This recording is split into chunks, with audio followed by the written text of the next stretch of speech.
Music by Vikesh भोजपुरिया।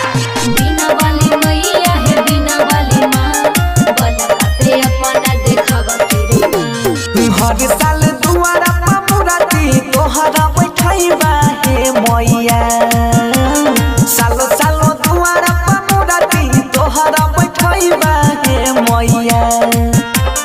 जानो हमर होही जैता पास त चुनारी चढ़ैबा हे मैया, होई जैते जानो हमर पास त चुनारी चढ़ैबा हे मैया।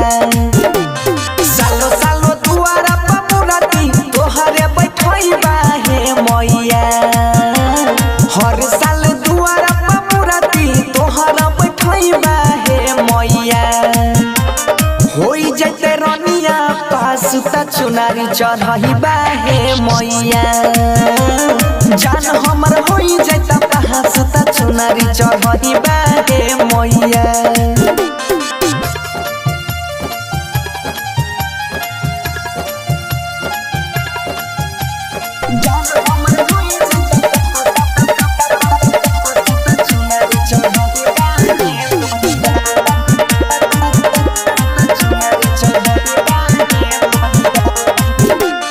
विद्या के देवी छहो तू ही बिना वाली, तू ही बिना वाली है तू ही बिना वाली। पियास लेके आई छिया भेजी हने खाली, भेजी हन खाली है भेजी हन खाली। रोज सुबह शाम तोरा यहाँ गर्भवती देखैबा हे मैया, रोज सुबह शाम तोरा यहाँ गर्भवती देखैबा हे मैया।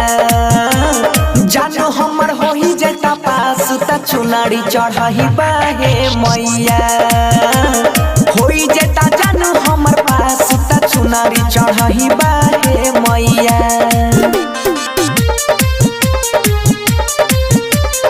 मिक्स बाय राकेश इलाका हमारा ही होगा।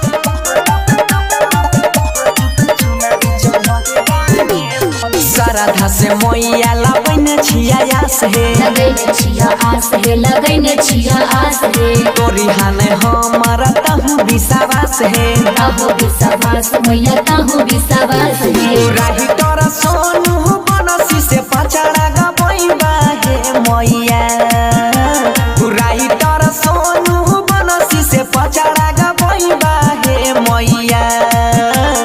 जानो हमर होही जैता पास त चुनारी चढ़ैबा हे मैया, होई जैता